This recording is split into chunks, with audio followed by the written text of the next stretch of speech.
पैसे को लेकर आपका व्यवहार ही यह तय करता है कि आप एक धनी व्यक्ति बनेंगे या नहीं। मॉर्गन हाउसल की किताब द साइकोलॉजी ऑफ मनी में इस पर विशेष ध्यान दिया गया है। हाउसल का कहना है कि पैसे की दुनिया में सफलता और समृद्धि के लिए केवल आर्थिक ज्ञान और निवेश की तकनीकों का होना पर्याप्त नहीं है। आपकी धन के प्रति मानसिकता और व्यवहार भी बहुत महत्वपूर्ण होते हैं। आज के इस वीडियो में हम कुछ ऐसे पॉइंट डिस्कस करेंगे जो आर्थिक सफलता के लिए जरूरी हैं। बचत और निवेश की आदतें। नियमित रूप से बचत करना और सही तरीके से निवेश करना आपकी वित्तीय स्थिति को मजबूत बना सकता है। उच्च आय वाले लोग भी अगर बचत और निवेश की आदतें नहीं अपनाते तो वे लंबे समय में आर्थिक रूप से स्थिर नहीं रह सकते। यदि आप नियमित रूप से बचत करते हैं तो सही समय पर निवेश कर सकते और अच्छा प्रॉफिट बना सकते।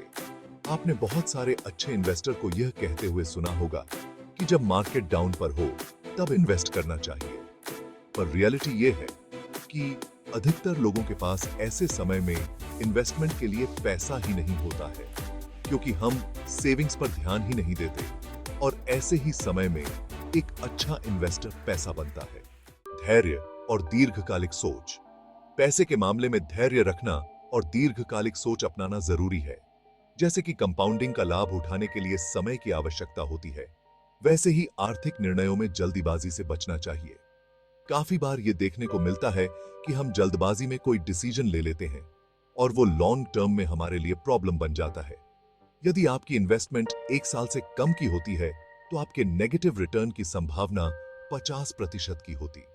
वही अगर आप यही इन्वेस्टमेंट 3 साल के लिए करते हैं तो नेगेटिव रिटर्न की संभावना 10% हो जाती। वही अगर यही इन्वेस्टमेंट 10 साल के लिए हो तो नेगेटिव रिटर्न की संभावना 0% रह जाती है। इसलिए फाइनेंशियल डिसीजन को लेकर जितना धैर्य रखते उतनी ही नेगेटिव रिटर्न की संभावना कम और कंपाउंडिंग का अच्छा रिजल्ट मिलता है। भावनात्मक प्रबंधन। पैसे के मामलों में भावनाओं का प्रभाव बहुत महत्वपूर्ण होता है। आपकी भावनात्मक स्थिति आपके वित्तीय निर्णयों को प्रभावित कर सकती है और इसीलिए भावनात्मक प्रबंधन सीखना जरूरी है। डर और लालच। पैसे के मामलों में डर और लालच आपके निर्णयों को प्रभावित कर सकते हैं।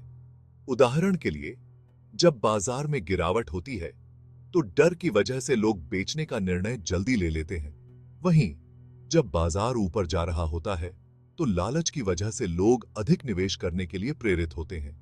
इन भावनाओं को समझना और नियंत्रित करना आवश्यक है ताकि आप अनावश्यक या इंपल्सिव निर्णय लेने से बच सकें।